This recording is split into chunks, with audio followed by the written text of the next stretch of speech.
Share ko lang ha. Share ko lang sa...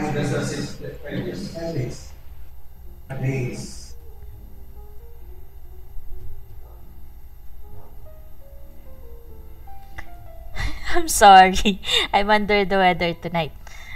Sorry about that. Ayan. May sinat kasi ako kahapon pa. I think okay na. Sige.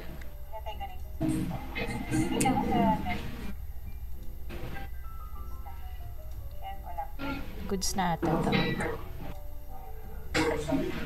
Okay. Tonight, our topic is about filmmaking and yung journey ni Sir about filmmaking and sa studio niya. Go ahead, Sir. You can actually introduce yourself. How long have you been in the industry, and also, anything about your journey. Sige. First of all, good evening sa lahat na mga listeners natin for tonight. My name is John Lester Dupor. 26 pa ako. Hello. I've been in the filmmaking industry for the better part of seven and a half years, 8 years na this year. Sometime around December. Start ko is from wedding industry. Actually until now, I'm still involved with weddings, pero hindi na ganun kadalas. So nag-start ako from Ozamis City actually, in Mindanao, like back 2016, late 2016 sa December, and then I moved to Angeles 3 years later, Angeles, Pampanga. So that's 2019, and then actually until now sa Angeles pa rin ako, and then at the moment nasa live tayo dito. Actually ako sa Ozamis ngayon. Umuwi muna for a short vacation, then babalik lang din next week. May project ka ngayon dyan, sir? Wala, madam. Ano lang, vacation lang. Vacation. Tapos, ngayon ng konti, tapos balik. I see.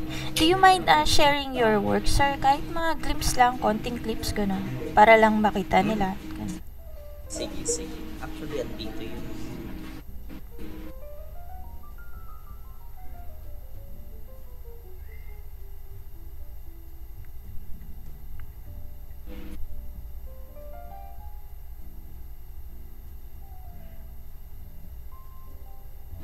Ano ata yung share screen?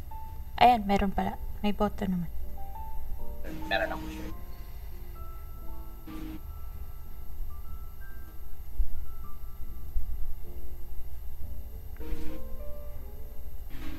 Share natin sa glider. Hindi.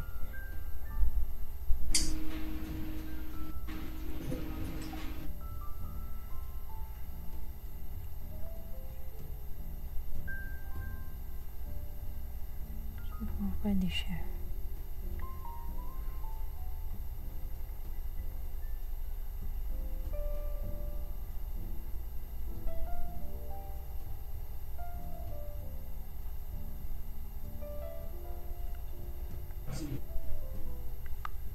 Screen na siya, pero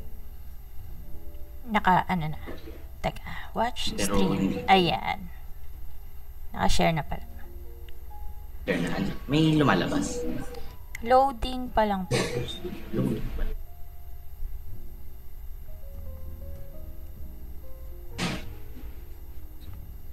This stream has ended. Cricket noise. Ano yun? Akin ba yun? Try mo ulit, sir. Ayan, okay na. Ayan, ano na. Sige, mute lang ako.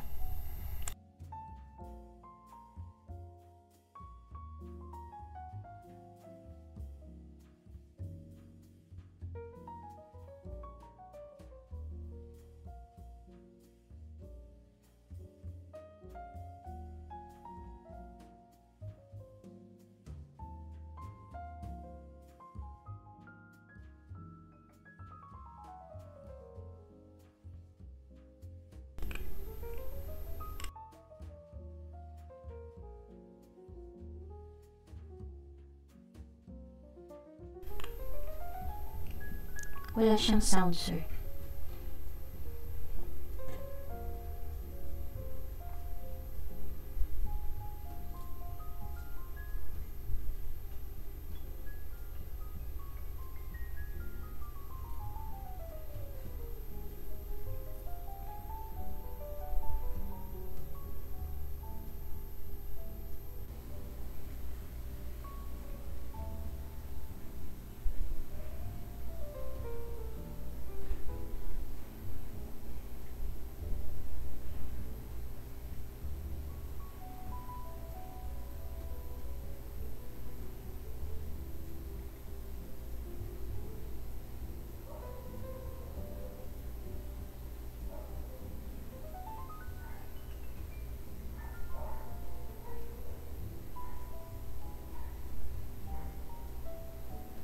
Walang sounds, ano? Hindi siya marinig. Wala siyang alam. Wala siyang sound. Wala. Naka naman yung volume sa akin. Hindi kaya sa Discord. Hindi, imposible. Okay na yung sounds dito.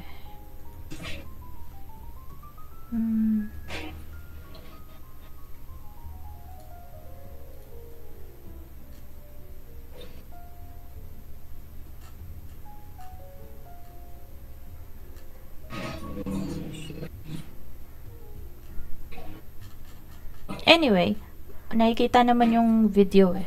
Baka ano lang. Baka sa Discord lang. Ayun guys. Siguro, search nyo na lang. Share mo na lang yung Facebook page mo, sir, or yung business page mo para yun yung ma-search nila. Oo. Nandun naman ata yung mga clips or videos mo, yung mga Yes, work. yung showreel ko nakapin naman siya sa pin naman siya sa Ayun, sige. Yun na lang share screen mo, sir. yes. Iyan ako lang ito sa Sige. link dun sa live. Ayan. Ayun guys, if you need a filmmaker or videographer, available naman si sir. Kontakin nyo na lang. No? Nakita nyo naman yung mga gawa niya. And then you can check his page. Sincerely Yours Films and Opus. Ayun. Go ahead, sir. Sorry, nakat kita. Sige lang. Sige po. Kwento ka lang, sir, about your journey. Hindi ko alam kung saan kita nakat. So, ayun, I started 20s, I don't know. Siguro kung let's start sa yung hindi, wala pa ako sa pro scene. Like, 2012, way pa, like 2008. Kasi si mama nun, mahilig siyang bumili ng camera. Like, pang ano lang, like, magpipicture sa amin sa bahay. Picturean yung kapatid ko, or ako, or picturean ko sila, mga ganun. So, nakahiligan din ni mama yung picture. Yung mga cameras nun, point and shoot na cameras. Kala ko nun, Olympus, ata yung first niyang pinili. Olympus na point and shoot. Then, fast forward sa 2012, bumili siya ng Samsung na point and shoot. Then, yung Samsung na yun yung madalas kong nadadala sa school kasi binibidyohan ko yung mga classmates ko, kahit ano lang, like sa namin, bidyohan ko sila, like kami, bidyohan ko rin sila, ganun. And then, fast forward ulit, 2013, a year later, pumunta kami ng Manila because way back then, nasa Mindanao lang talaga ako umiikot. Like, I grew up in Mindanao talaga. Like, most of my life. Then, nung pumunta kami Manila, way back 2013, sa St. Paul College, Pasig. Yearly kasi may leadership training kami sa St. Paul College, Pasig. Gumawa sila ng highlight video sa leadership training namin. Tapos nakita ko yung website ko, yung ganda ng pagka-edit nito. Hindi siya yung like, yung sobrang ma-edit transition. Like, pinapakita lang talaga yung highlights. Like, yung mga video clips ng mga mga delegates, mga leaders na participate sa St. Paul College Pasig. Because Manila kasi ginagather lahat ng leaders ng St. Paul schools sa Philippines. So I was studying at St. Paul School way back then, 2012 up to 2014. So I was elected SEC president kasi nun sa school namin, nung fourth year high school. So, obligatory yung leadership training na yun. Then hindi ko rin in-expect na yun yung magiging inspiration ko na talagang mag-edit, mag-shoot, tapos sa i-edit ko yung mga montage ng mga videos na na-shoot ko. Then ginawa ko siyang habit na kada may event kami sa school, binibidyohan ko yung mga nagpa-perform sa stage, mga crowd, mga ganun. Pero syempre hindi pa ganun ka pro, like like gusto ko lang silang ma-videohan talaga. Fast forward din sa college, like tinuloy ko pa rin siya ng college hanggang sa may DSLR camera kami nun, which is Canon 1100. Yung for 2 years, yun yung ginagamit ko ng camera with the kit lens na 1855. Ganda na ako sa 55.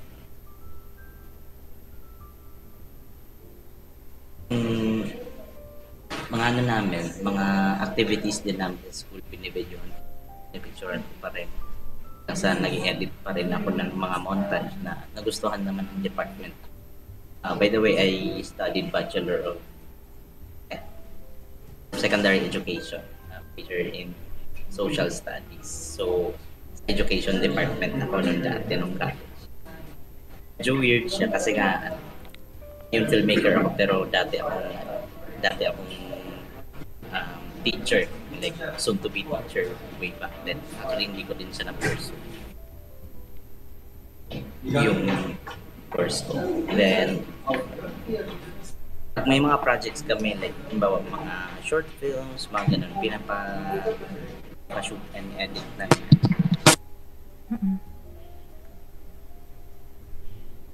Nawala yung sound, sir. Ay, okay. Aba, okay na. So, ayun, and edit nila ako. Mga lang, like, yung mga student rate lang. Kasi ako din, estudyante lang din ako way back. Hundreds lang. Masaya na ako sa mga 300, 500, 700. Depende sa afford ng mga estudyante. Mga ganun. So, basic lang din ng mga ginagawa kong video sa kanila.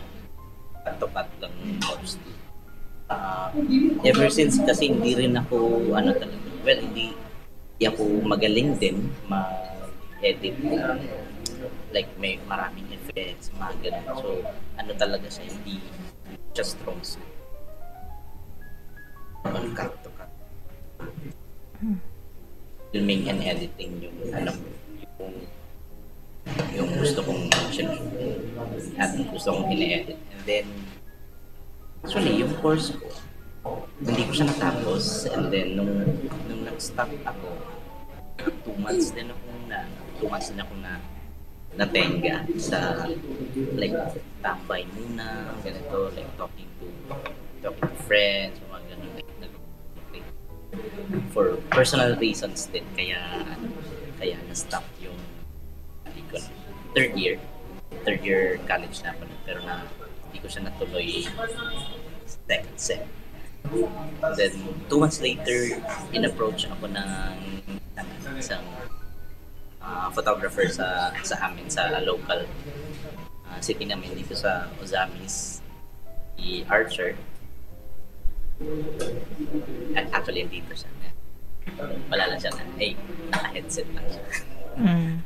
Siya yung unang studio owner na approach sa akin na, bro, pwede ka bang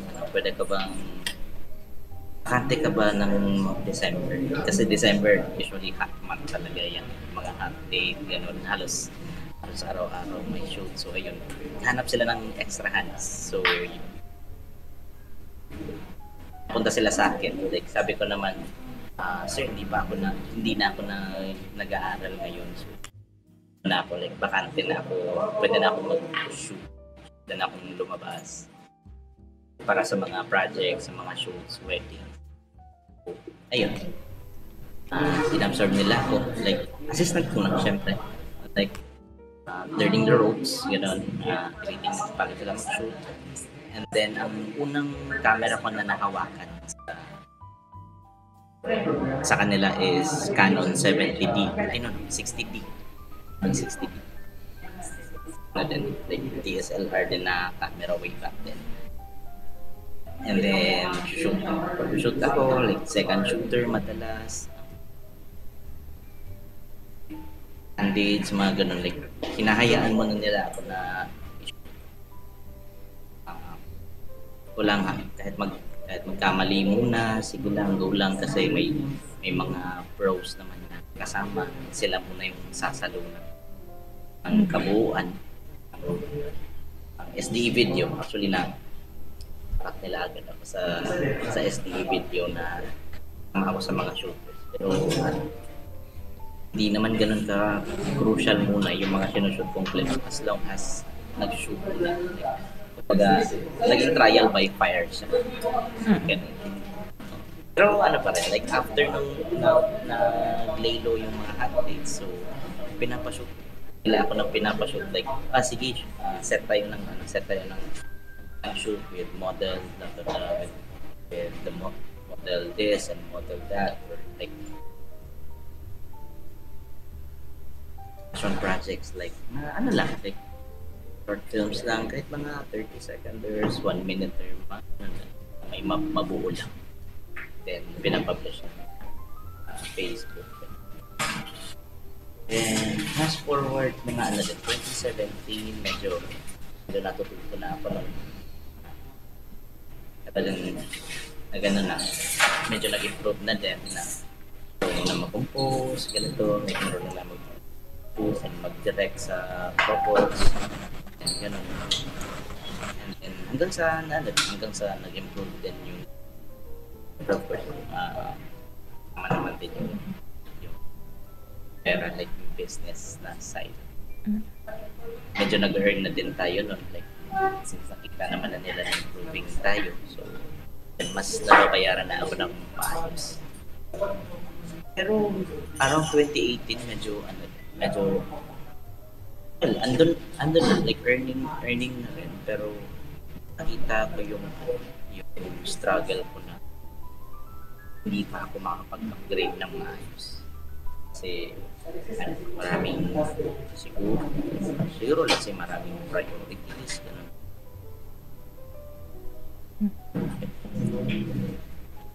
Nawala yung video mo.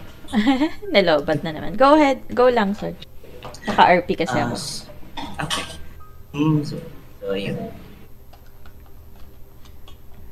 2 years din akong nasa 60D and 70D cameras.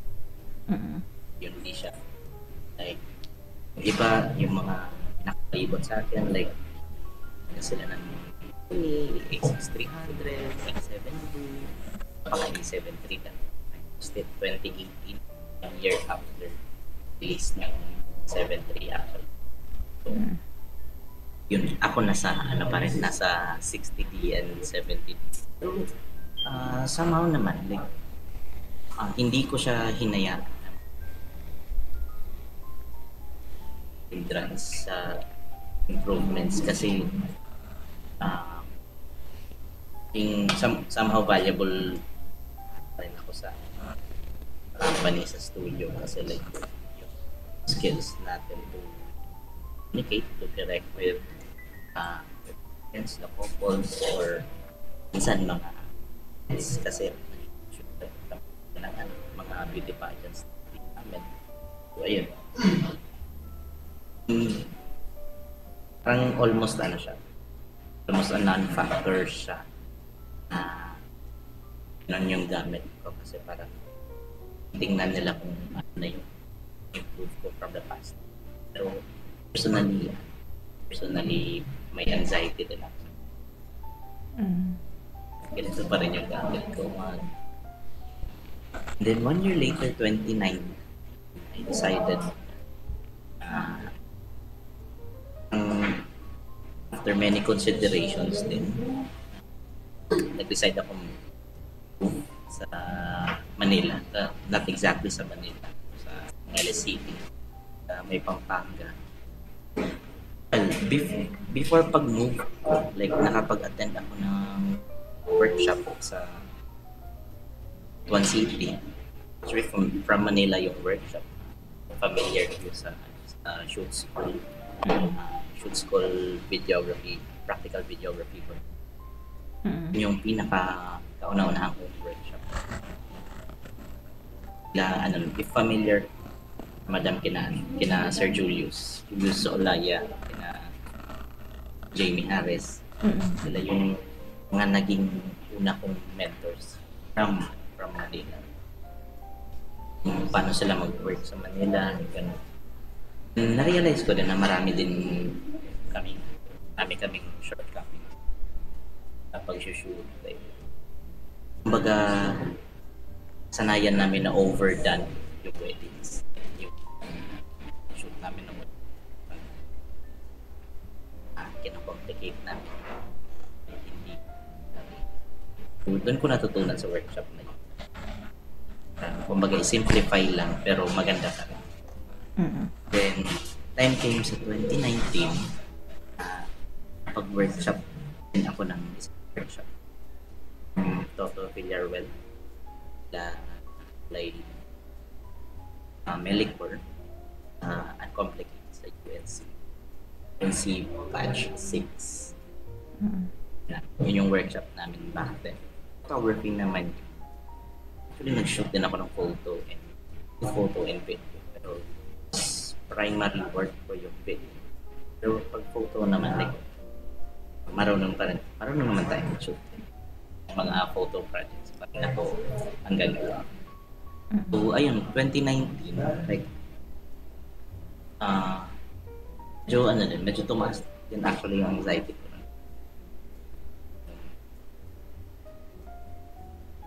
Dahil sa Nawawala yung sound, sir. Nakakat. akat siya.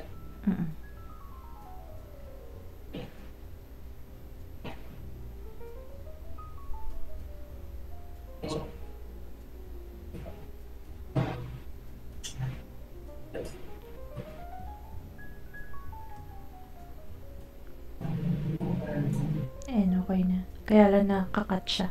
Ayan, nawala ulit. Baka natabunan lang sa Baka. Ayan, okay na. So, doon yung worries ko na if di ako mag-survive sa Luzon area. Parang sobrang sugal niya actually. Kasi walang per connections, wala lahat. Walang pinanghugutan na bookings. Actually, yung tinatanong nila ako dito sa amin sa Uzanis, sure na ba talaga ako booking? So, ito naman is inside. And then, tinatanong din nila ako kung sure ba na ako. Sabi ko naman, meron naman, pero ang totoo yun. Like, parang ayoko din silang pag-aalahanin na hindi ako makasurvive. Parang natago ko na lang muna. Babother talaga ako sa parang Luzon area. Pero nadaan din siya sa discard. Napuputol Hindi talaga ko din siya. na Sorry. Oo, napuputol lang yung sinasabi mo. Minsan namumute ka. lagay ko.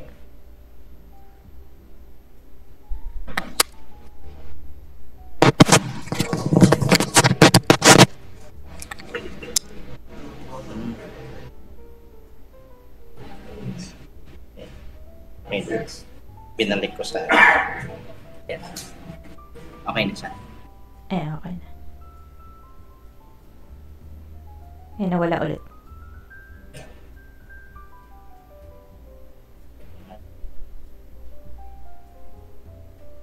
Ito.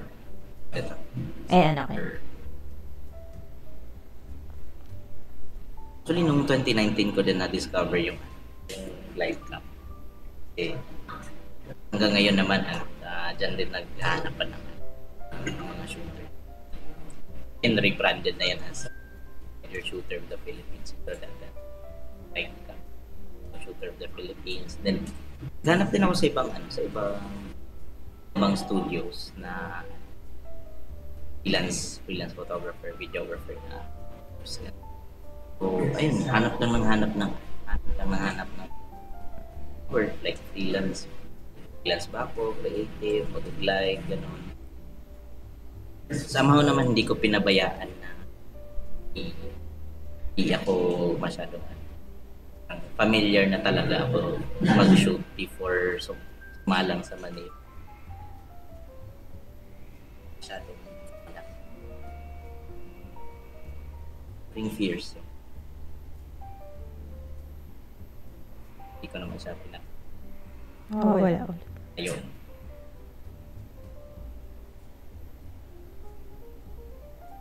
Disconnect. Wala sounds. Disconnection.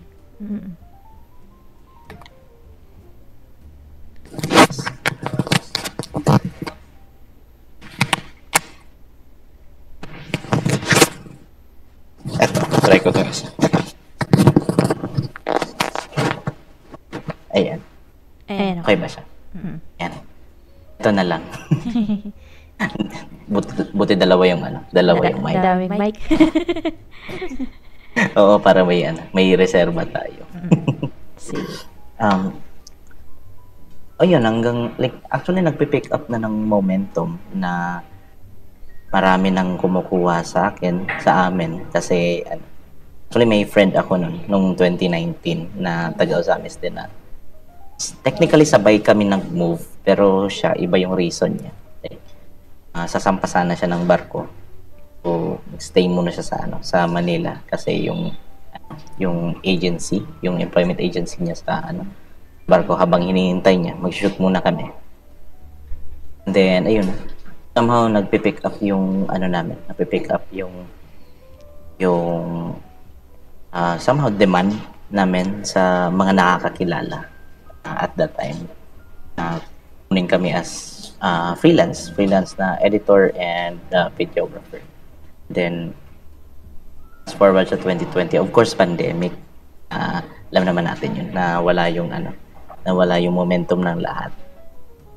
Somehow din, blessing in disguise yung pandemic kasi na-expose ako sa production side naman ng videography, ng filmmaking.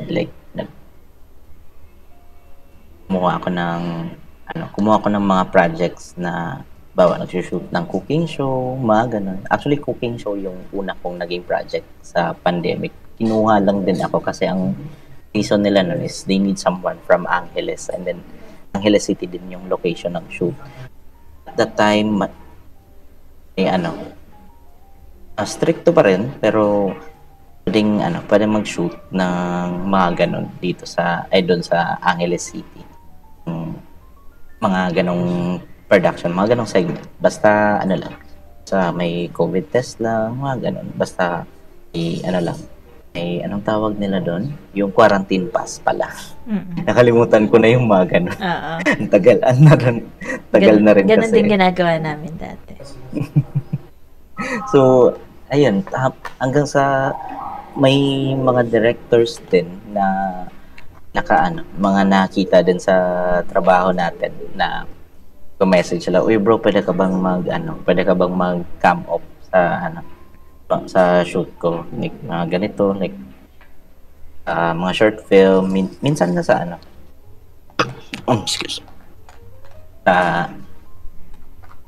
theater production. Yun, nakapag na din tayo dun. Nag-pick up yun nung 2020, and then fast forward naman sa 2021, nag-ano siya, like, medyo na-expose na tayo ng ano, ng medyo malalim sa production. Kasi, yun nga, bumabalik yung mga director sa akin, ina-hire nila ako on certain projects, mga ganun. Kumbaga yung wedding and corporate tsaka film at that time, parang naging 50-50 siya sa ano ko, sa mga naging schedule ko. Like 50% wedding, 50% production. So, naging maganda yung flow at the time kasi balance eh. Like balance yung ano, balance ang workflow kasi pag medyo tutuyuan tayo ng ideas, like nawawalan tayo ng inspo sa wedding kung ano ba yung pwedeng gawin na hindi naman ulit-ulit, mga ganun. Like, shift muna sa corporate, shift muna sa film, ganun. Buti may naging outlet akong ganun.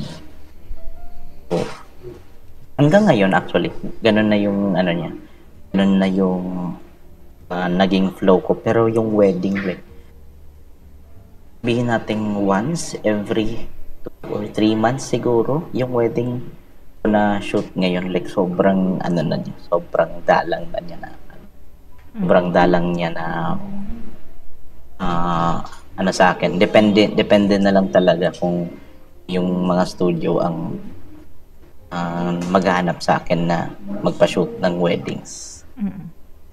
I see. So more on corpo ka na ngayon. What inspired you to become a filmmaker or videographer, sir? Aside dun sa leadership training na nabanggit ko kanina, yung inedit nila, actually, laki ng hugot ko sa wrestling. Oh? So weird siya. Pero, oo. Kasi like, ang ano kasi, lalo sa WWE, like, ang ganda ng ano nila, ang ganda ng video production nila. Like, the way nila i-edit yung mga ano nila, mga video packages nila na before yung show, may parang highlights sila na i-edit, ganun. Doon ako na amaze sa ang galing ng ano. Wala silang masyadong ini-edit na parang effects, pero pag nakita mo yung approach nila, like parang sobrang packed ng laman ng mga clips. Kumbaga ang tawag sa atin yung power intro eh. May ganon din silang version. Actually hanggang ngayon. Tapos yung ang ganda din sila mag-incorporate ng sound bites. Ba kung ano yung sinasabi ni wrestler A at ni wrestler B, parang i-montage nila ganun para hanggang ngayon ang ganda pa rin ng dynamic na yun. Tapos hanggang ngayon ganun pa rin yung nagiging basehan ko sa flow ng mga ine-edit ko. Kahit anong genre, parang nag-gravitate pa rin ako palagi sa wrestling. For inspiration. Can you share yung approach mo when you are doing storytelling sa filmmaking or sa videography gigs mo? And paano mo na-ensure na yung vision mo natatranslate dun sa storytelling na yun? Contrary to popular belief na kailangan maging sobrang creative, maging sobrang like bigyan mo ko ng sobrang wow na shot, sobrang okay, ganito, like bigyan mo ko ng ganitong shot, like bawa yung sing-sing na hulog, mga ganun. Contrary to popular belief, iniwala pa rin ako sa perfecting the basic. Pag alam mo yung mga pinaka-basic na composition, sorry, go ahead, sir. Kailan? Yun, like perfecting the basic, naniniwala ako dun sa formula na yun. Like, ito rin actually yung mindset ng mga players like Michael Jordan tsaka Kobe Bryant. Like, hindi nila ino-overcomplicate yung mga bagay-bagay. Mga dunks nila, sa mga shooting nila, kumbaga perfect form. Like, sobrang basic man ang shoot mo, pero do it perfectly. Kasi ma-appreciate ng tao yung um, magandang composition, magandang emotions. And then I tend to work efficiently. Like, ayokong magtagal sa set ng sobrang tagal, like 10, 12 hours. Like, di ko siya, kasi ako naman din personally napapagod din ako magtagal sa set ng around 10 hours. Kasi, like, counterproductive siya. Nadidrain yung mga tao, mga crew mo. Like, siguro sabihin natin as a director, you can survive for 12 hours, 14 hours, pero what about your crew? Hindi naman lahat kayang tumagal ng gano'n. Siguro kaya nila, pero ayaw na nilang magtagal ng gano'n. So, recent project ko actually, we just shot starting 9 a.m. up to 6 p.m. sharp. Yun na yun. Like, lahat na ng kailangan namin na shoot, yun na yun. Like, and then, kailangan ko lang ng at least 1 to 2 takes lang per scene, like per shot, like per layout. Kasi, naniniwala pa rin ako na in the first place, maganda yung pagka-direct mo sa kliyente, sa subject mo, sa taong nasa harap mo, or sa lahat ng set elements na involved. 1 or 2 takes kaya mo na siyang i-pull off. Lighting, lahat, like, kung matino na yung nila, maganda na yung pag-setup nila, you can niwala ako na kukuha na siya in 1 or 2 takes. And then napansin niyo, madam, sa showreel ko, more on the people. Gusto ko yung element ng human emotion. Mas nakaka-move pa rin sa person as an audience, na kita mo yung emotion ng mga tao na nasa screen. Kung natatawa sila, natatawa ka rin. Kung naiiyak sila, naiiyak ka rin. Parang ganun. Gusto ko pa rin yung basic human element. Like, second na yung composition. Second na yung camera movement. Second na yun. Like, gusto ko pa rin makita in my frame yung emotions, yung ngiti nila, yung eyes nila, yung bibig nila, if yung pinapahiwatig na emotion. Yeah. Ayun, thank you for that. What are some biggest challenges na na-encounter mo, sir, sa filmmaking, especially sa mga big production, and paano mo siya na-overcome successfully? First of all, logistics. Sobrang laking factor ng logistics, kasi kapag wala kang sasakyan, ang hirap. Sobrang like yun nga like ang mga basic na daming dala, like actually like parang na-overlook na siya ng mga production companies, pero once na short ka sa logistics, like hindi mo madala lahat ng gamit mo in one go, nakaka-apekto siya sa set. Like, yun pa lang, unang problema na pa lang yun sa set. Like, yun nga, like I tend to work efficiently talaga sa set. Like, kaya hanggat maaari, dala na namin lahat yung kailangan namin in one go. Hindi yung dalhin namin tapos kuha ka ulit ng doon tapos dalhin. Like, nakakaano na siya, counterproductive na siya. And then yung recent na problema to, believe na hindi lang din ako, pero most creatives din, problema din nila to, lalo yung mga nagwo-work sa prod, toxic na agencies and their toxic deadlines nila. I can relate. Pero sobrang toxic din ng payment structure. Actually, sir, share ko lang intern ako sa ad agency before. Di ko na sabihin ko sino. Medyo big agency siya. Super toxic nung time na yon. Hindi ko lang alam ngayon kasi ngayon may social media na. Madali ka nang i-post. Dati kasi doon pa lang nagmumurahan na sila. Bakit di mo na-meet yung ganitong dadan? Bakit ganito yung kulay ng font? Bakit ganyan? Sobrang toxic nila na pati yung mga intern na mumura din. Yan. Tumabi ka dyan, nakaharang ka, kaya ako susaya. Totoo rin yun. Tapos, merong magre-report doon na bakit hindi pa nababayaran si cameraman 1, si cameraman 2, ganyan. Hayaan mo sila, ganyan. Problema ng payroll yan, huwag mo kong tanongin. Gaganon yung mga ano. So, yeah, I can relate. Pero ngayon, siguro hindi nila magagawa yun kasi lahat ng tao ngayon woke. So, madaling ma-call out, ma-post sa social media. So, dati kasi hindi. Pero yun din yung dilemma ko actually.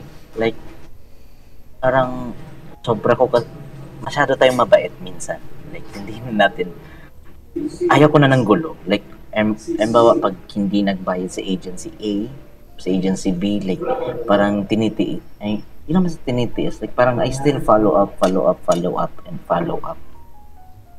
Like, sa kanila na, ganito, like, kino-comply ko yung deliverables ko. Like, kayo naman din sana. Like, yung deliverables sa payment, something like that. Ayaw ko na siyang siguro, recently, oo. Like, may mga times talaga na hindi ko mapigilan. Oo. Like, tamang post lang na ganito. Pero hindi ko na papahaba or hindi ko na i-call out. Kasi din mga agencies din, may tendency sila mag-counter sue, or like libel, something gano'n. Kaya ayoko na din. Is there a way na parang ikaw yung masusunod when it comes to payment? Hindi laging sila. Laging sila, pero may mga times, lalo last year, na may agency ako na pinagtrabahuan since 2021, and then nag-work ako ng till 2023 sa kanila. Actually ngayon hindi na nasundan, pero last work ko sa kanila is July 2023. Somehow noong 2023 napasunod ko sila sa payment terms ko, like kasi na yun like parang ako naman yung na bumaliktad ng tables, like hindi ka nag-DP sa amin, hindi kami sisipot bukas. Kasi minsan ganon sila lumapit sa akin, like, Lester, like, kailangan namin ng video team for tomorrow or for the next 2 days. Yun. Sige, send nyo muna yung DP. Ganito. Like, a night before or a day before ng event, pa-follow up ko sila around 11 a.m. Siyempre, alam naman natin, office hours, So, 11 a.m. or 10 a.m. pa lang pa-follow up ko na sila. Sir, yung DP natin hindi kami sipot bukas. Hindi ko lang maalala yung exact words, pero parang ganun siya, like hindi kami pupunta bukas unless wala yung down payment. The first time nag-down payment sila sa akin before ng shoot. Hindi uso sa kanila yung contract, like halimbawa first shoot ganito, for second shoot ganito yung payment. Uso actually. Uso. Pero hindi talaga nila nasusunod. Ay, hindi na nasusunod. Hindi talaga. Yun lang. Kaya actually, ang daming suppliers sa agency na to, hindi ko na rin papangalanan. Na narinig ko na hindi na rin nagtatrabaho sa kanila ngayon. Kasi nga, yun, ang gulo nila sa mga usapang ganun. So, somehow last year, napiga ko silang pagbayarin ng DP bago mag-shoot. And then, yung balik naman sila sa balance. Like, balance matagal. Pero, ang sarap ipa-KMJS. Ay? Oops, sorry. Delete. Sorry, censor nyo na lang yun. Censor. Well, yun nga yung problema with talaga, with agencies. Kasi ako naman din personally, halimbawa kung hindi Yun din yung struggle ko last year kasi nagpatong-patong yung yung delayed payments ng iba-ibang agencies naman, iba-ibang brands, iba-ibang agencies sa akin. Nawala yung... Kasi yung mga... Ay, okay na. No, yeah. Ayun. Kasi binayaran ko agad yung mga crew. After ng shoot, or minsan may agreements kami na pwedeng i-ano mo muna ako ng 1 week or like 3 days after ng event.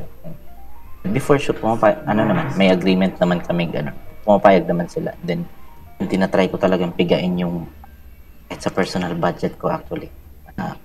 Ano ko siya. Ipiga ko yung budget para lang mabayaran ko lahat ng crew. So, in return, ako yung medyo ikaw yung dehado, naghirap. no? Oo, ako yung dehado. Well, wala naman silang doon. Wala naman silang labas na yung crew doon. Tama. Yeah. Kailangan talaga may pondo kapag ganyan, ano? Yes. Ang hirap pag... Yung ibang studio owners naman din kasi laki ng pondo na nila agad kasi syempre yung iba medyo marami nang naipon or like continuous na yung cash flow nila, something ganon, like consistent yung bookings nila. So ayun, wala pa tayo sa point na ganon. Ako din, wala pa sa ganon. Kaya talagang pinipiga ko yung client Hindi, kailangan mo magbayad today, kundi wala kang output. Ganun. Medyo strict ako sa policy. Kasi tatakutin ko pa minsan. Kasi mama, ayaw ibigay ni ganito ni videographer yung pag wala pong payment. Ganyan ginagawa ko. Totoo. Lahat na lang ng alibay. Para mabayaran pa agad. Yes. Ayun. I think nasagot na yung tatlo, no? You're 26, tama? Tama ba pagkakaroon? 26.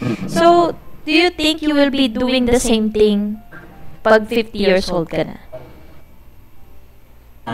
Yes, but not entirely yes. Siguro magdi-direct na lang. Hindi na ako yung nasa camera. Ayun na, future director. Sana.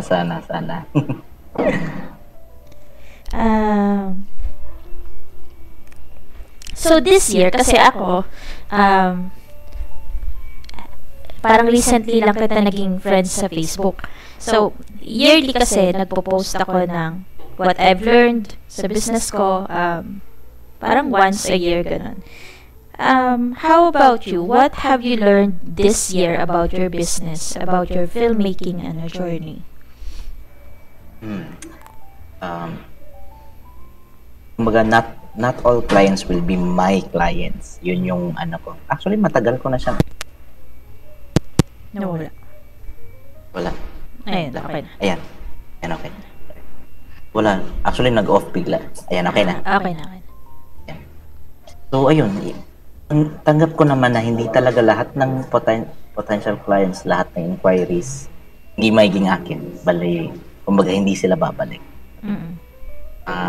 Tanggap ko na yan. Hindi lahat. Like, kumbaga, kung sa production pa yan or sa agency pa yan, nag-send ka ng 10, 20 emails, babalik lang sa'yo isa, dalawa. Minsan wala. Pero, yan.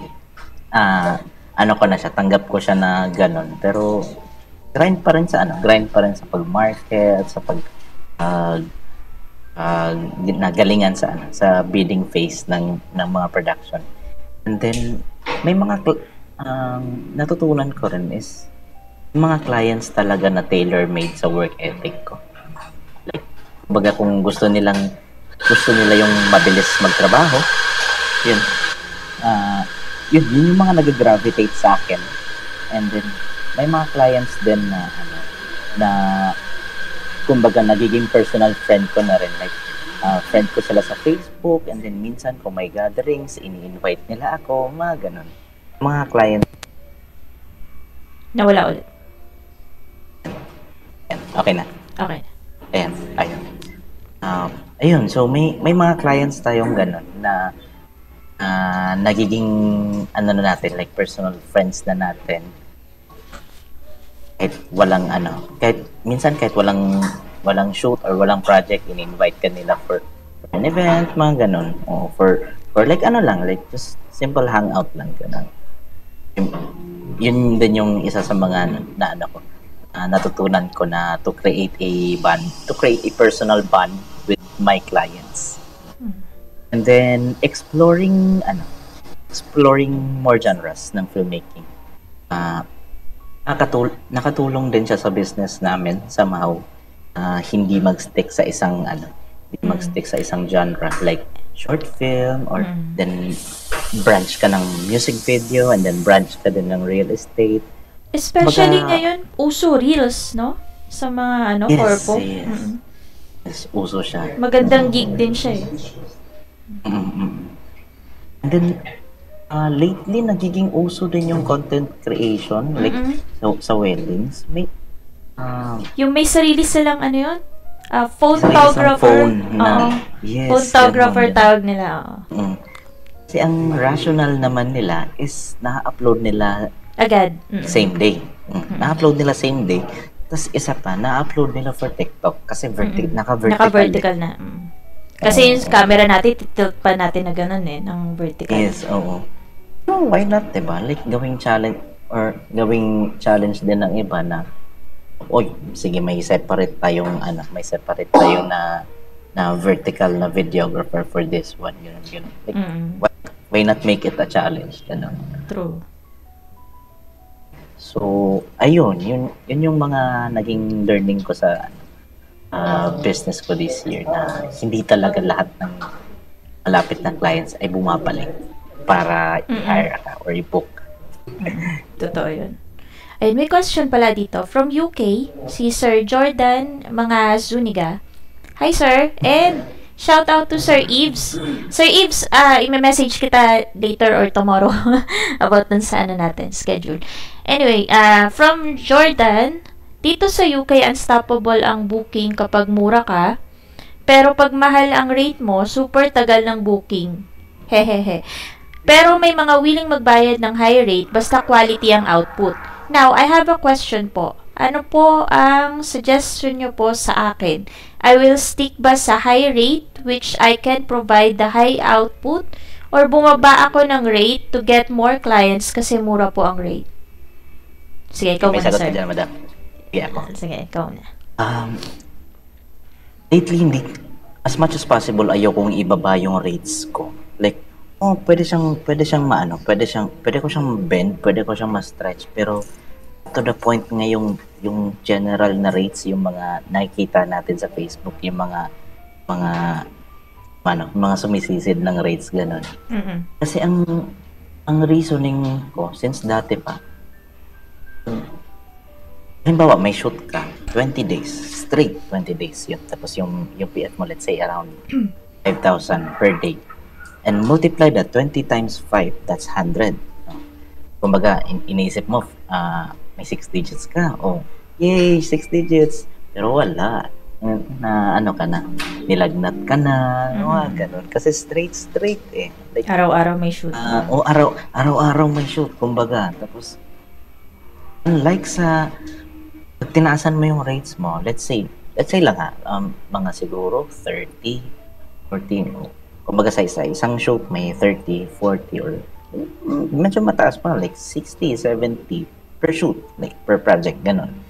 And then you do that project for 4 times lang, 3 times lang in 1 month. So, mas mataas pa sa 100. Like so consistent ka sa 6 digits. So you don't have to work 20 times a month. So like figuratively you just work 4 times a month lang. Well, yung iba pre-prod naman din, medyo din yung edit. Pero technically on the field 4 times ka lang nasa field, nasa shoot. So yun yung yun yung rational doon. As long as consistent lang yung consistent lang yung output na ibibigay mo sa high-paying clients. But I think wala namang nagiging, actually, minsan nagiging problema siya, pero as much as may, you stick to your rates, at alam mo may integrity yung output mo, and then stick to your rates. Yun lang. Okay. Ako naman, as a studio owner, and family photographer kasi ako, dumaan ako sa iba't ibang rate. So, from mababa, tumaas, and then napansin ko bababa ulit. Which is very wrong. Dapat, stick ka na dun sa yung rate ng CODB mo, kung ano yung na-compute mo. And then, kung gusto mo magtaas ng konti the next year or after or quarterly, you have to prove them bakit nagtaas. Example, nag-add ka ng ganito, ipapaliwanag mo sa audience mo, sa client mo. Kasi parang brand mo na rin yun eh. So, I realized na pag nag-stick ako sa 3.5, 5K, araw-araw may shoot, ay, yay, ang galing, daming baby. Tapos stress ako, lagi akong nagrarant. Lagi nakikimarites, ayan. Wala na akong time sa sarili ko, wala na akong time sa back-end ng business ko. Wala na rin akong time mag-branding. Tapos, pangit pa minsan ng output ko kasi minamadali ko lagi kasi araw-araw nga may shoot, ayokong may naiinis na client, matagal ang output. Ganun. So nag-stick ako dun sa kung ano yung na-compute ng CODB ko, okay lang na konti ang clients as long as, ayun, hindi ka zero in a month, okay lang na ganon. Kesa you are depriving your business ng napagod ka, tapos you are not giving the quality na deserve ng client mo. So, I highly suggest na mag-stick ka kung ano yung computation mo sa CODB or cost of doing business mo. Kung tingin mo, kailangan mo nang magtaas quarterly or yearly, you have to explain to your clients like an email blast or a social media post na, hi, I added something like this sa ganito na makakatulong sa ganito. You have to prove them na you are worth the increase na binigay mo for that particular year. So, papakita ka ng mga ganitong output, papakita ka ng kung ano yung dinagdag mo, kung nagdagdag ka ng photo booth, ganun. So, ganun. Kasi hindi ka naman pwedeng magtaas na lang kasi gusto mo lang eh. Siyempre, bakit ka nagtaas? Hindi ka pa naman kasikatan, ganun. So, I guess, ayun, inform mo lang sila. Huwag ka matakot magtaas, pero wag mong gagawin ay magbaba. Kasi, kumbaga, nire-reward mo yung mga clients na don't deserve your quality or your worth. Tapos, lalabas pa sa mga high-paying clients mo na nagbayad na sa'yo na, ay, pwede palang ganon. Dapat pala, ganito na lang din ang binayad ko sa kanya. Kasi tumatanggap naman siya ng ganon. Diba? Yun yung mahirap.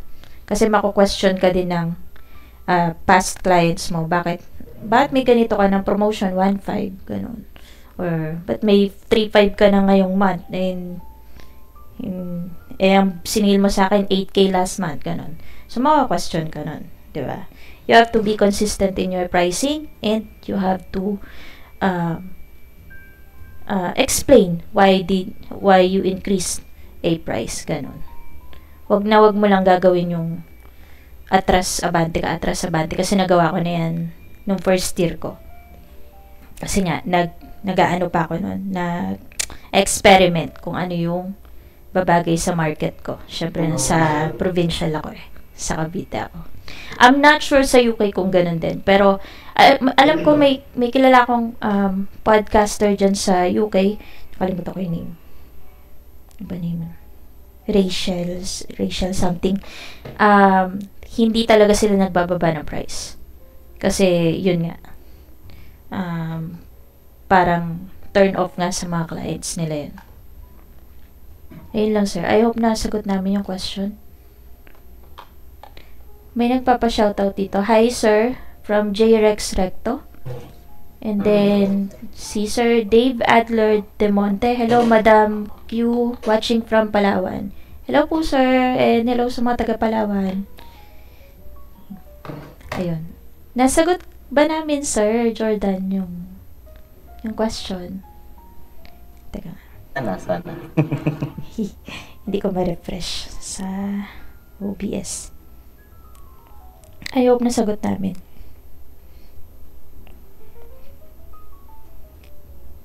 Baka nasa shoot.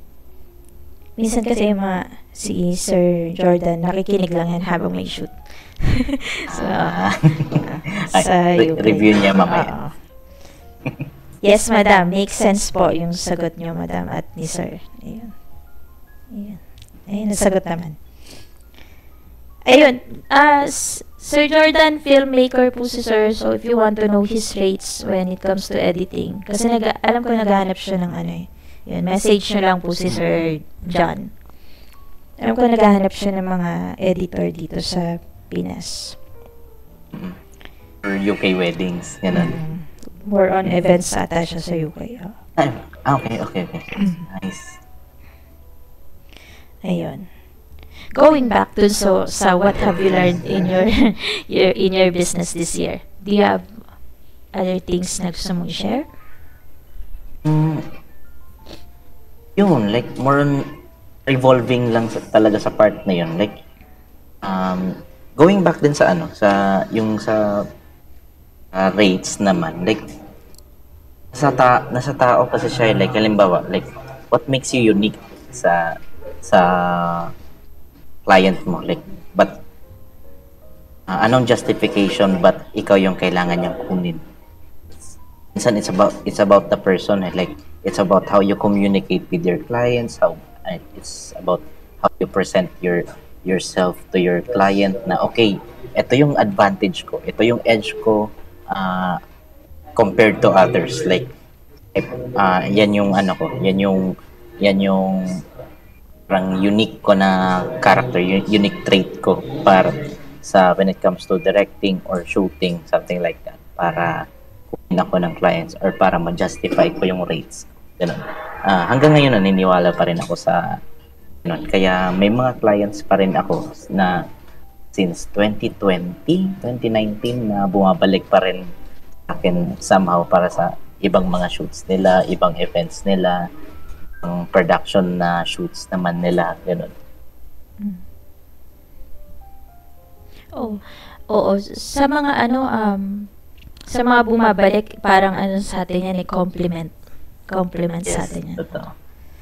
Tapos, ang masarap pa doon, from lower package sila before, they are willing to pay still yung package na meron ka ngayon. So, malaking compliment siya. Totoo. Ayun. From Heidi Resuelo Marino, watching from Marilake. Hello po sa inyo. Hi, ma'am. Hello po. Yeah. Hello. Actually, tsahin ko to. Tsahin nyo. Yeah. Hi po, tita. Tita, nakitita. Hello, tita. May asawa na po ako.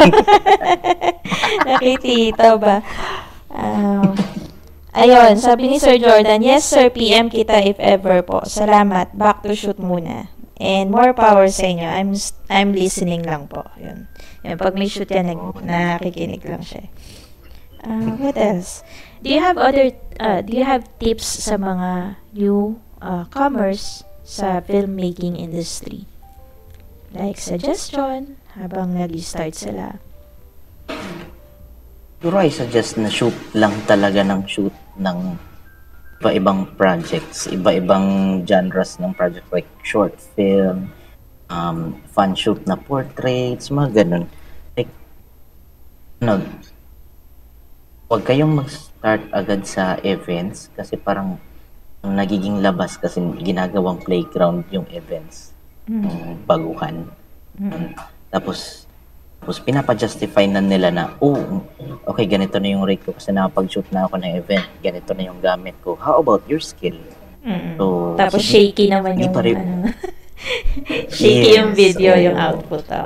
Shaky yung video, like tabingi, yung hindi pa refined yung skill set, and then nag-shoot ka na, like naningil ka na ng same na rate with pro photographers or minsan ibabawaw pa para parang naniniwala pa rin ako sa thinking na pa rin, like, kumbaga, punta ka muna sa bootcamp.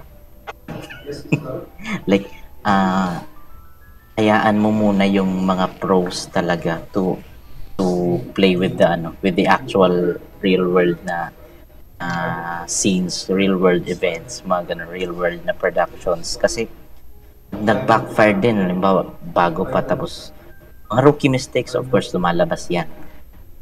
Pag isusumbat ang client mo sa'yo, ay, ang laki ng binayad namin sa'yo, tapos pumalpak ka, ganito. Totoo. Balik sa ating lahat yun, balik sa industry yun. Kasi like, ba't yung iba sa inyo nagsushoot na sa mga ganito, tapos pa pala, di pa pala kagalingan mag-shoot. Parang pa rin siya. And then, like, sa matter of pa rin talaga. Hanggang ngayon, actually, naniniwala pa ako sa Indian versus Pana. Like, parang nasa Indian pa rin talaga. Yung paggamit ng mga gear. So hindi ka kagaya ng iba na, sige, bili na kayo ng FX3, gano'n. hindi naman. Pero of course naman, pag may budget, siyempre, bili tayo kasi kailangan na like, for kasi, we try to eliminate the mindset na, nasa gears. Like, parang, ang gear kasi, for convenience lang talaga, sa mga nagsushoot na, hindi siya like parang gagawin mong front para bayaran ka ng tama, ganun, bayaran ka ng malaki. Medyo nagki-cringe nga ako sa mga reels na ilalabas yung lente, lalabas yung camera, tapos lalagyan nila ng dollar, amount, kung magkano yung na yun. Which is, walang impact sa client. Kung ako yung magiging client, parang wala siyang impact. Kasi wala naman alam yung client about doon. Ngayon kung may $1,200 kang lente, 'di ba? May mga directors na walang dalang camera on set. No, mas malaki pa yung bayad sa kanila compared sa akin. Totoo. Tapos matutulog lang sa set. Sorry. Yeah. Ay, sorry. Hindi, may iba. May iba lang. May iba. May iba nga. So, ayun. What else? Ay, eto may, nagpapa-shoutout. From Ara Rustia Duma. Shoutout po. Hi, ma'am. Tapos si Sir Tonsi, cinematic daw, naka-slow-mo pala. Peace. Ano ba dapat? Wala talaga tayong. Wala tayong problema sa, kasi, ano ba dapat? Yung slow-mo ba, hindi ba siya dapat i-combine sa cinematic style? Nasa siya nasa studio siya or nasa director siya. Kasi yung mga elements na to, nagiging part lang siya ng branding eh. Parang part ng kung what makes you like makes John Lester, what makes Miss Queen sa Baby Kingdom, what makes you ganun. Like, kumbaga part lang siya ng hindi siya ginagawang habit. Depende like, talaga. Depende talaga. Like, kumbaga, andyan yan eh. Andyan yung slow-mo. Andyan yung mga 240 FPS, 120 FPS, even 960 FPS, andyan yan. Pero kung inaabuso mo naman sa paggamit, nawawala na yung purpose niya. Yun, naubos na yung 7 minutes, puro slow-mo na from start. Puro slow-mo lang, no.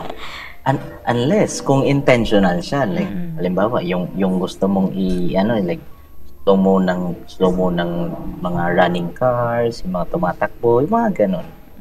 Ganon siya, pero kung nagagamit naman sa mali, nadi-defeat na yung purpose. Wala na doon. Wala na yung niya. Kasi minsan kasi yung cinematic naman, hindi siya na-define lang sa slow-mo.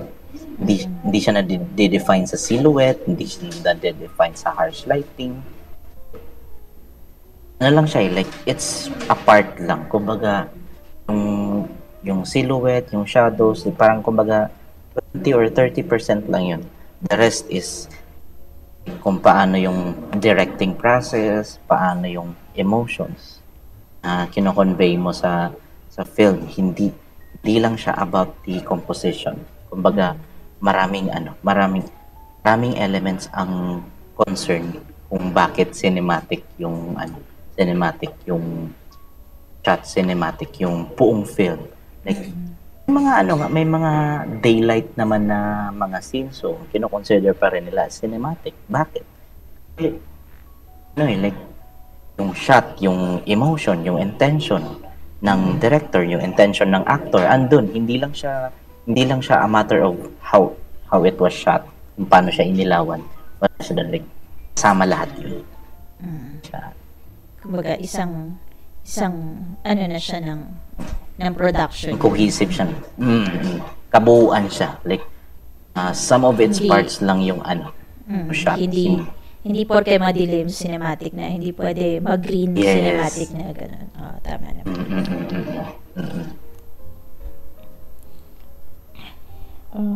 May question pa ba? Ang shoutout natin to si Roby Isaac Alfonso. Hello po. Actually, client namin to. Hi, Sir Roby. Hi, sir. Kasasubmit ko lang ng draft sa project namin. Chinecheck Submit ka. muna tayo. Hindi, joke. Yes. Check. Uy, nasa podcast, hindi pa nagsasubmit ng ano to. Hindi, Sorry nakasubmit na ako naman. kanina. Ayun. Meron pa ba tayong question? May question pa kayo, guys? By the way nga pala, Habang hindi, dahil napuputol yung sounds kanina. Ngayon, anong gamit yung camera? Actually, yung gamit ko is Sony A7 IV. Yung nasa live natin ngayon. Ito. Ito yung ginagamit ko. And then, I carry Viltrox 20mm na lens, which is ito din yung naka-mount ngayon sa camera. A7 IV kasi I shoot both photo and video. So, ayun. Pero sa mga productions naman, I mostly do rentals kasi depende sa demands ng production. Like, kailangan nila ng Blackmagic, kailangan nila ng Red, kailangan nila ng FX3. So, yun. Yung A7 IV, lalabas ko siya sa mga ganong productions if kailangan ng behind the scenes. Okay, papagamit ko sa BTS photographer. Ito mo na gamitin mo for para makapag-BTS sa prod natin, sa set natin. Tama. For now, wala pa akong balak mag-upgrade. Kasi as long as I can source yung FX3 or yung mga cinema cameras na yun for rentals, then I'm good. Kasi, I believe din in the notion na lahat like, may kanya-kanyang roles lahat. Like, yung rentals, it exists for a reason. Like, hindi mo pwedeng akuin lahat. Hindi mo pwedeng akuin na, oh, may gamit akong ganito. Like, hayaan mo din na mabuhay yung rentals. Hayaan mo din na mabuhay si drone. Ganito. Like, madalas kasi ginagawa siyang package. So, yung mga drones actually, like, Pero ina-add up mo siya dun sa sisingilin mo sa Costing. client. Sa cost. yes. Usually, Ina-add magkano ko ang siya sa- rental ng mga ganyan, yung FX3, mga cinematic camera? Depende ko sinong kausap mo na rentals. Minsan 7, minsan 10, ganun. Minsan kung body only, like yung pinaka-body lang talaga Oo, ng yung walang FX3. lens. Oo. Walang lens, walang rig, ganun, 5. Kung may konting rig, monitor siguro, 7. Kung complete na yung rig niya, like top handle, may cage siya, around 10,000, mga ganun. And then, yung mga red cameras naman, around 20, 25, kung kumpleto yung rigs nila. That's per day. Kaya minsan ang hirap din i-balance sa costing. Kaya isa din to sa mga reasons na hindi na ako nagtatrabaho ng 10 straight, 20 straight. Kasi na nauubos din yung oras ko minsan sa costing. Like, Oo, hahanap ka kasi iisipin ko na. kakausapin mo pa yan eh, mga rental na yan, no? Mga Yes, nagpapa-rent. yes. Kasi, like, yan mo din ng trabaho yung iba. Yun, or, like, hindi mo pwedeng akuin talaga lahat. Halimbawa naman sa wedding, hindi rin kasi talaga ako fan ng double bookings. Ako din. Hindi. Like, halimbawa, kung hindi ka na bakante, like, okay, recommend other studios, other photographers, other videographers. Walang mawawala sa'yo. Kasi nga, yun, Parang ang off din kasi kapag tatanungin mo yung client, ma'am, pwede ba 4:30 na lang ako pumunta kasi may shoot ako ng ganitong oras. yes, Diba? totoo. Parang ang hassle, parang pagpunta mo sa shoot nila, ni client, second client, pagod ka na. Diba? Totoo. Yung pero may exceptions naman, of course. Kasi halimbawa, pag alam mo yung shoot mo, shoot number 1 mo is 6 hanggang 10 a.m., then yung next shoot mo is 7 p.m. pa, pwede yun. Pwede, pero yung 2 oras lang yung pagitan. same hours? Oo. Hindi. 1 to 2 hours. Magpadala ka na lang Ayoko ng na iba. lang. Either magpadala ka ng iba or ibigay mo na sa ibang studio altogether. Totoo. Kasi yung pagiging gahaman sa booking sa ospital din bagsak yan pag ganyan. Either sa hospital or yung mga clients na naninig. Oo, rant na. Ay, nawala yung sounds. Ayun. Ayun, Ganun. may mga clients na irarant ka kasi, ganito, ganyan. Mahirap. Ayun. Sabi ni Sir Robbie, yung client ko, sir, draft pa lang panalo na. Yun, no? Tip naman dyan. Joke. Sa live na. Hindi, ipapalabas namin pag okay na. Wala pang kulay. Like, draft pa lang talaga. Ayun.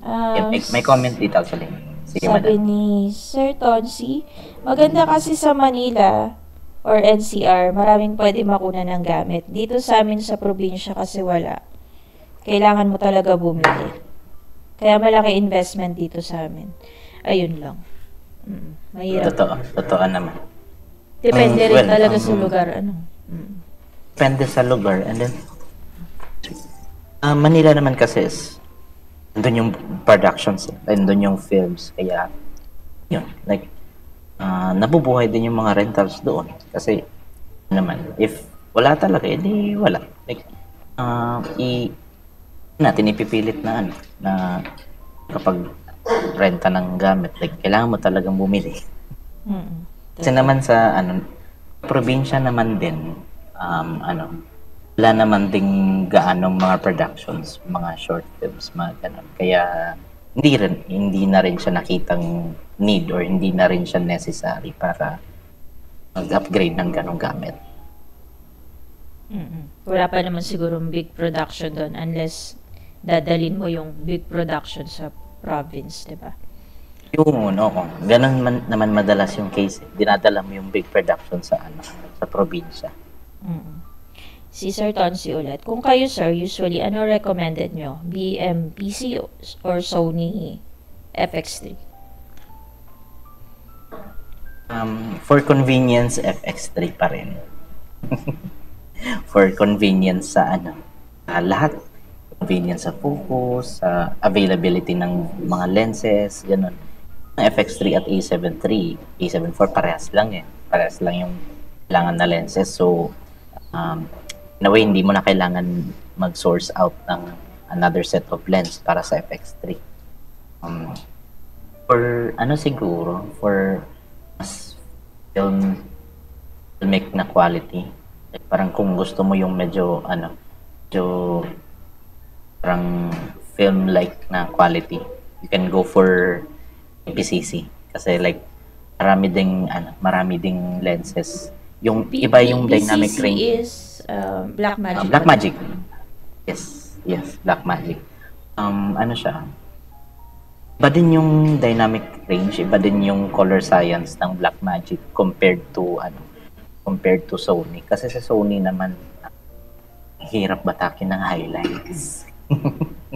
Yun lang yung ano niya. Pero if marunong ka naman din mag sa Sony, then okay pa rin yung Sony. I'll go with Sony for convenience, and then I'll go for BMPCC for that film look na kung hahanapin mo yung film look, mas mas madaling kulayan actually yung BMPCC for me personally. Pero matakaw lang siya sa ilaw kasi kailangan niya ng maraming ilaw. Sony FX3, makakapag low light naman siya. Yung BMPCC hindi. But ano ang nila na aperture sa Blackmagic? Well, depende sa lens. May mga lens naman na kinakabit sa BMPCC na nakapag 1.5. Yung pinaka-combo na ginagamit for BMPCC is 1830. Yung Sigma na 1835 na aperture niya is 1.8. 1.8. Pero in terms of ISO naman, ano kasi siya Micro Four Thirds. Yung BMPCC. So hindi ka pwedeng lumagpas ng around 1,000. Kaya matakaw talaga siya sa ilaw. Kailangan niyang maraming ilaw para hindi sumabog yung footage. Cine lenses yung usually gamit. Yeah. Do you have other questions, guys?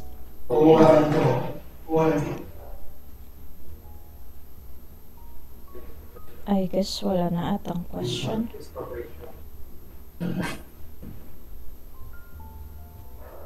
May habol pa kayong question about filmmaking, guys?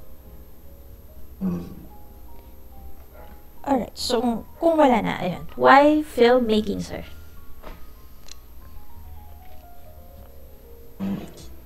Na-discuss ko naman din na I do photo and I do video.